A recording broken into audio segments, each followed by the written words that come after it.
Hello बच्चों, जैसे कि कल हमने क्वांटम नंबर पढ़ा था और क्वांटम नंबर में मैंने बहुत सारे फॉर्मूले आपको पढ़ाए थे। ठीक है, तो उससे मैंने ये भी बताया था कि ये केवल क्लास 11th के लिए इम्पोर्टेंट नहीं है, इससे मतलब जेई और नीट में भी बहुत सारे क्वेश्चन पूछ लिए जाते हैं। तो यहाँ पे हम कुछ बेसिक क्वेश्चन करेंगे जो आपके लिए हेल्प कर सकते हैं आगे भी और क्लास 11th के पेपर में भी। ठीक है, तो सबसे पहला क्वेश्चन हमारा है, मुख्य क्वांटम संख्या n के लिए सभी क्वांटम संख्या निकालनी है। ठीक है, तो मुख्य क्वांटम संख्या हमारी क्या है, n है। तो इसके लिए हमें सभी क्वांटम संख्याओं को ज्ञात करना है। कैसे ज्ञात करेंगे देखते हैं हम। ठीक है, तो जब हमारे लिए क्या दिया है, n = 1 दिया है, तब l = हमारा क्या रहेगा, 0 रहेगा। ठीक है, और जब l = 0 है तो m भी हमारा क्या रहेगा, 0 रहेगा। और हमें पता है कि हमने अभी पढ़ा था क्लास में, अगर l = 0 है तो कौन सा उपकोष रहेगा हमारा, एस उपकोष रहेगा। और अगर एस उपकोष है मतलब कितने कक्षक रहते हैं इसमें, केवल और केवल एक। तो इस एक उपकोष में कितने इलेक्ट्रॉन भरे जा सकते हैं, एक घड़ी की दिशा में और एक घड़ी की विपरीत दिशा में। तो एस के लिए 2 इलेक्ट्रॉन रहेंगे, जिनके लिए एक का मान अपना +1/2 और एक का मान अपना -1/2 आ जाएगा। इस प्रकार से हम इसको कैलकुलेट कर सकते हैं। ठीक है, अब आ जाते हैं मुख्य क्वांटम संख्या 2 के लिए समीकरण का संभावित क्वांटम नंबर। अब हमारे यहाँ पे क्या दिया है, n = 2 दिया है। ठीक है, अब जब n = 2 दिया है तो l के लिए मान क्या क्या होंगे, एक तो 0 रहेगा हमारा और एक 1 रहेगा। ठीक है, n = 1 में हमने क्या होता है, हमने पढ़ा था कि n का मान l का मान n पे डिपेंड करता है। कैसे डिपेंड करता है कि l के लिए n में कैसे, अगर 2 है तो l के मान क्या होगा, 0 और 1।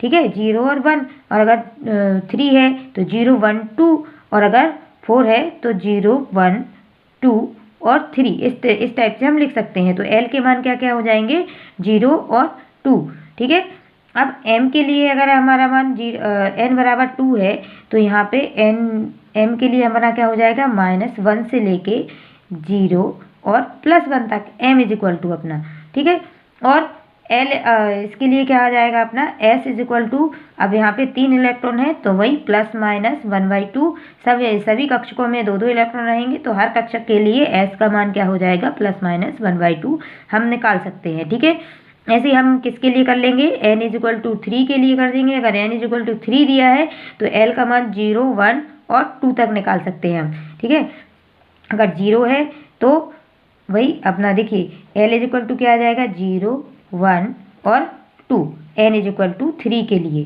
ठीक है, और m के लिए क्या, अगर 0 है तो m = क्या आएगा, 0 आएगा। और अगर l = अपना 1 है तो 1 - 0 और +1, और l = अगर अपना 2 है तो -2 +1 0 -1 +1 और +2। इस टाइप से हम इसको फाइंड कर सकते हैं। और हर कक्षक के लिए s के लिए वही अपना घड़ी की दिशा में 1/2 और घड़ी की विपरीत दिशा में अगर लेते हैं तो -1/2 आएगा हर कक्षक के लिए, हर कक्षा में। क्योंकि हर उपकोष में जितने भी कक्षक हैं उनको एक कक्षक में 2 इलेक्ट्रॉन भरे जाते हैं, एक घड़ी की दिशा में और एक घड़ी की विपरीत दिशा में। ठीक है, तो दोनों के लिए चक्रण अलग अलग होते हैं।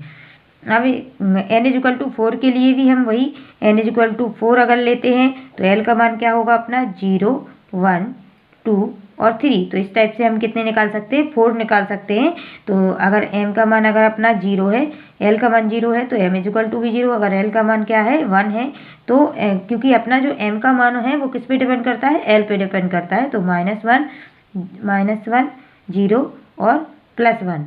अगर l = 2 है तो -2 -1 0 +1 +2। और l = 3 है तो -3 -2 -1 0 +1 +2 और +3। इस टाइप से हम m के मान निकाल सकते हैं। और s के लिए हर कक्षक के लिए वही 1/2 -1/2 +1/2।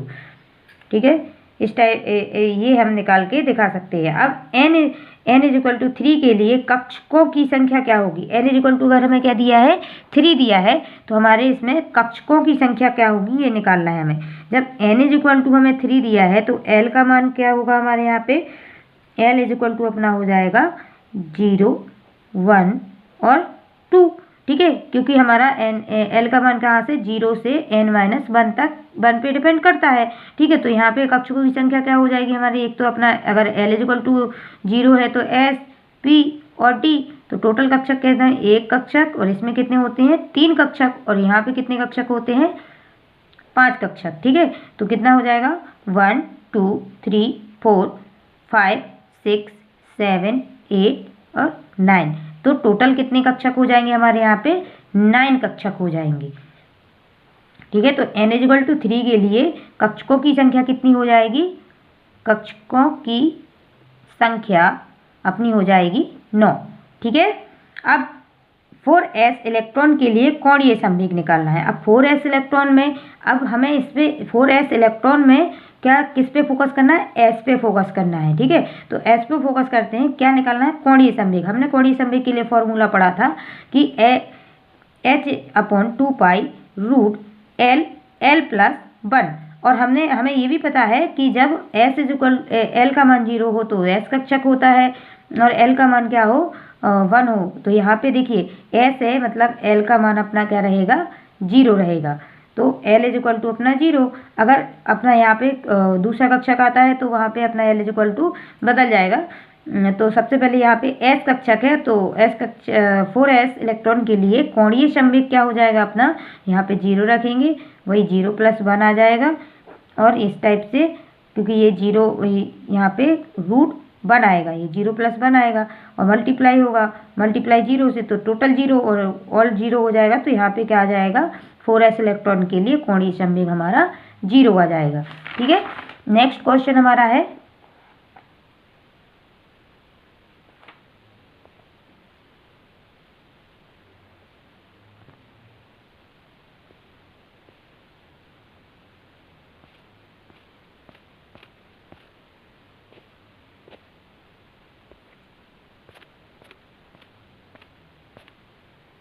नेक्स्ट क्वेश्चन हमारा 2p इलेक्ट्रॉन के लिए कोणीय संवेग। वही फॉर्मूला हमें क्या लगाना है, L+1 और 2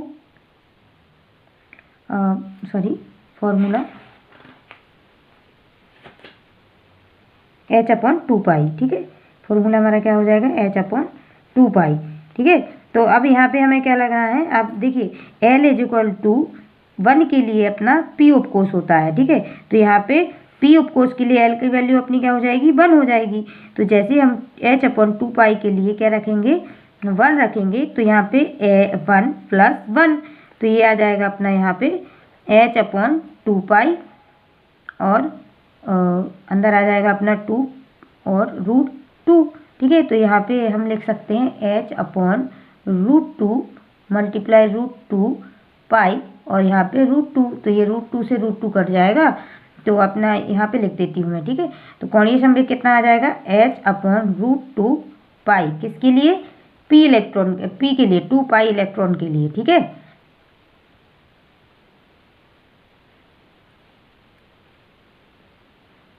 तो ये आ जाएगा अपना यहाँ पे h/2π। फिर इसके बाद m कोष के लिए L का मान निकालना है। m कोष के लिए देखिए ये अपना केंद्र है, और इसके बाहर क्या है कोष है, तो यहाँ से अपना क्या स्टार्ट होता है K, L और M। तो कौन से उपकोष के लिए L का मान चाहिए अपन को, m कोष के लिए, मतलब फर्स्ट सेकेंड थर्ड कोष, मतलब n का मान अपना क्या हो जाएगा 3 हो जाएगा, n = 3, और n = अगर 3 है तो हमें किसके लिए L का मान निकालना है, तो L = अपना क्या हो जाएगा, कितने होते हैं यहाँ पे 0 1 और 2। ठीक है, तो L के मान क्या हो जाएंगे अपने 0 1 और 2। नेक्स्ट है अपना उपकोष के नाम बताना है। इसमें हमें उपकोष का नाम बताना है, ये हमारा अभी अर्धवार्षिक की परीक्षा में भी आया था 11th में, कि अगर n = 3 है और L = 2 है तो कौन सा उपकोष होगा। यहाँ पे देखिए 3 और L = 2, तो हम यहाँ पे पढ़ चुके हैं कि L = 0 मतलब क्या होता है अपना S उपकोष, L = 1 के लिए P उपकोष, L = 2 के लिए D उपकोष, और L = 3 के लिए अपना F उपकोष होता है। ठीक है, तो इसको ध्यान में रखते हुए यहाँ पे करना है। तो L = 2 है, इसका मतलब यहाँ पे अपना D हो जाएगा, 3D कक्षक हो जाएगा। ठीक है, 3D उपकोष हो जाएगा। यहाँ पे 4 और L इज इक्वल टू क्या है अपना 0, तो 4s ऑफकोर्स हो जाएगा। यहाँ पे n इज इक्वल टू 4 है और L इज इक्वल टू 1 है तो 4p हो जाएगा। यहाँ पे n इज इक्वल टू 5 है और L इज इक्वल टू क्या है 3 है, इसका मतलब 5f ऑफकोर्स हो जाएगा। तो इसको ध्यान से देखिए, ये भी इम्पोर्टेंट है हमारी परीक्षा के बेस से, परीक्षा के पॉइंट ऑफ व्यू से। अब नेक्स्ट है हमारा क्वेश्चन 8, इलेक्ट्रॉन की कुल संख्या बताइए। इसमें हमें इलेक्ट्रॉन की कुल संख्या बतानी है, किसमें 3D उपकोष में इलेक्ट्रॉन की कुल संख्या बतानी है। अब ये कौन सा उपकोष है, 3D उपकोष है। अब D है तो हमने देखिए 2n वाला भी पढ़ा है कि 2n फॉर्मूला 2n क्या होता है हमारा, किसके लिए निकाल सकते हैं हम, इलेक्ट्रॉनों की संख्या निकाल सकते हैं। तो यहाँ पे n हमारा क्या है 5 है, तो यहाँ पे हम उससे नहीं निकालते हैं, पहले तो हमारा D है और D में मतलब कितने कक्षक होते हैं, D में मतलब 5 कक्षक होते हैं, 1 2 3 4 5 और D में टोटल कितने इलेक्ट्रॉन भरे जाएंगे, 10 इलेक्ट्रॉन भरे जाएंगे। तो यहाँ पर अपने इलेक्ट्रॉनों की संख्या कितनी हो जाएगी, 10 हो जाएगी। फिर उसके बाद नेक्स्ट है 5वें कोष में कुल इलेक्ट्रॉन बताने हैं। पाँचवा कोष मतलब अपना जो भी क्या दिया है n की वैल्यू दी है 5 और n की वैल्यू दी है, तब हमें क्या निकालना है, इलेक्ट्रॉन निकालना है। तो कैसे निकालेंगे हम, 5वें कोष में हमें क्या दिया है, n की वैल्यू दी है और हमें पता है कि 2n² बराबर हमारा क्या होता है, उतने ही इलेक्ट्रॉन भरे जाते हैं। तो 5वां कोष है मतलब यहाँ पे आ जाएगा 5² × 2, तो आ जाएगा इसमें भरे जाएंगे 50 इलेक्ट्रॉन। ठीक है, 5वें कोष में कितने इलेक्ट्रॉन भरे जाएंगे, अपने 50 इलेक्ट्रॉन भरे जाएंगे। इस टाइप से आप फाइंड कर सकते हैं। ये हमारा क्वांटम संख्या में हमने ये वाला फॉर्मूला आपको लिखवाया था कुल इलेक्ट्रॉन फाइंड करने के लिए 2n²। और अगर हमें डायरेक्ट उपकोष दिया है तो हमें पता है कि डी उपकोष में कितने इलेक्ट्रॉन भरे जाते हैं, टोटल 10 इलेक्ट्रॉन भरे जा सकते हैं। तो हमने यहाँ पे लिख दिया 10 इलेक्ट्रॉन है। यहाँ पे कितने इलेक्ट्रॉन भरे जाएंगे, 50 इलेक्ट्रॉन भरे जाएंगे। ठीक है, कितने ऐसे इलेक्ट्रॉन होंगे जो quantum number n is equal to 3, L is equal to 1 और m इज इक्वल टू -1 को रखता होगा। ठीक है, फॉलो कर। ठीक है, आप देखिए n इज इक्वल टू 3 है और L इज इक्वल टू 1, मतलब अपना क्या है, ये 3p कोष है। और 3p में टोटल कितने कक्षक होते हैं, 3 होते हैं, जिसमें अपना क्या होता है, px, py और pz होता है। ठीक है, और pz को अपन कैसे यहाँ पे px का अपना +1 होता है, py का अपना -1 होता है और यहाँ पे अपना जो pz होता है उसके लिए अपन 0 रखते हैं और अपन को -1 के लिए लिखना है। और अपना ये कक्षक क्या है, py है और py में टोटल कितने इलेक्ट्रॉन भरे जा सकते हैं, 2 इलेक्ट्रॉन। ठीक है, तो यहाँ पे कितने इलेक्ट्रॉन आ जाएंगे, 2 इलेक्ट्रॉन। 2 ऐसे इलेक्ट्रॉन होंगे जो किसको, इस वाले क्वांटम नंबर को क्या करते हैं, फॉलो करते हैं। इन तीनों क्वांटम नंबर को फॉलो करेंगे। ठीक है, नेक्स्ट हमारा क्वेश्चन है कि 4f के लिए चारों क्वांटम संख्या क्या होंगी। तो 4f के लिए चारों क्वांटम संख्या बतानी है हमें। तो f है, इसका मतलब L इज इक्वल टू अपना क्या हो जाएगा, 3 हो जाएगा। ठीक है, और यहाँ पे n इज इक्वल टू अपना क्या हो जाएगा, 4 हो जाएगा। अब L इज इक्वल टू जब 3 है तो m की वैल्यू अपनी क्या आएगी, -3 -2 -1 0 +1 +2 और +3 और s इज इक्वल टू अपना क्या हो जाएगा, s इज इक्वल टू +-1/2 हो जाएगा। ठीक है, तो इस प्रकार से हम इसको बता सकते हैं कि चारों क्वांटम संख्या ये होंगी। नेक्स्ट हमारा क्वेश्चन है कि कौन से सेट में एनर्जी सबसे अधिक होगी। बहुत इंपॉर्टेंट टॉपिक है और ये जेई वगैरह और नीट में इस टाइप के क्वेश्चन बहुत पूछे जाते हैं। देखिए ये हमें बहुत सेट दिए हैं, इनमें सबसे ज़्यादा एनर्जी किसकी होगी। तो एनर्जी हमें किसके थ्रू बतानी है, वोर्स एंड वरी रूल होता है एक, वोर्स एंड वरी रूल। कौन सा rule, verse and worry rule. Verse and worry rule क्या कहता है, n+L के लिए जिसका मान अधिक होगा उसकी एनर्जी अधिक होगी। ठीक है, तो यहाँ पे देखिए हमें इन दोनों की जरूरत नहीं पड़ने वाली है। देखिए n+L देखना है तो 3 + 0 इज इक्वल टू क्या आता है अपना 3, तो यहाँ पे 3 आ रहा है। 3 + 1 इज इक्वल टू अपना क्या आएगा, 4 आएगा। तो यहाँ पे 4 आ रहा है और 3 + 2 इज इक्वल टू अपना क्या आएगा, 5 आएगा। और 4 + 0 इज इक्वल टू अपना 4 आ रहा है। तो यहाँ पे हमारा ये वाले सेट की एनर्जी सबसे, ये वाले का n+L का मान क्या आ रहा है, अपना n+L का मान अधिक आ रहा है। तो यहाँ पे अपना सी ऑप्शन सही हो जाएगा। ठीक है, और अगर अपनी दो सेटों के अगर ऐसा आ जाए कि दो सेट दिए हैं जिनमें n+L का मान एक जैसा, जैसे कि यहाँ पे आ गया, तब हमें क्या देखना है, n की वैल्यू देखनी है। तो इन दोनों में अगर अपन देखें तो इन दोनों में ज़्यादा एनर्जी किसकी है, डी की सही रहेगी, लेकिन इस वाले क्वेश्चन के लिए अपना ये वाला ऑप्शन सही रहेगा। ठीक है, तब के लिए है अगर हमें निकालना है कि दो सेट दिए हैं उन दोनों में से किसकी एनर्जी ज़्यादा है और अपने n प्लस एल का मान भी सेम आ रहा है, तब हमें क्या देखना है, n की वैल्यू देखनी है कि n की वैल्यू किस में ज़्यादा है, तो वो हमारा क्या हो जाएगा, अधिक एनर्जी वाला सेट हो जाएगा। ठीक है, नेक्स्ट हमारा है कि Z इज इक्वल टू 37 के लिए वैलेंस इलेक्ट्रॉन की क्वांटम संख्या हमें क्या बतानी है संयोजी इलेक्ट्रॉन के लिए। तो सबसे पहले हमें क्या दिया है 37, तो इसके लिए हम क्या निकाल लेंगे, इलेक्ट्रॉनिक विन्यास Z is equal to 1s2 2s2 2p6 3s2 3p6। ठीक है, कितना हो गया यहाँ पे 10 11 12 और यहाँ पे हो गए 18। ठीक है, फिर उसके बाद 4s2 फिर 3d 10, फिर आ गया अपना 4p, अभी कितना हो गया अपना यहाँ पे 10 10 20 और ये 30। अब यहाँ पे आ गया है अपना 4p6 और 5s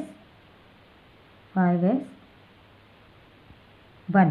ठीक है, तो ये अपना क्या हो जाएगा यहाँ पे बैलेंस्ड इलेक्ट्रॉन, मतलब अपना बैलेंस्ड इलेक्ट्रॉन क्या है 5s1। तो s1 के लिए तो अपना n इज इक्वल टू 5 हो जाएगा, s है इसलिए l is equal to 0, l is equal to 0 इसलिए m इज इक्वल टू 0 और यहाँ पे 1 ही इलेक्ट्रॉन है इसलिए s इज इक्वल टू अपना क्या हो जाएगा +1/2। ये हो जाएगा अपने 37 के बैलेंस्ड इलेक्ट्रॉन के लिए क्वांटम, चारों क्वांटम संख्याएं।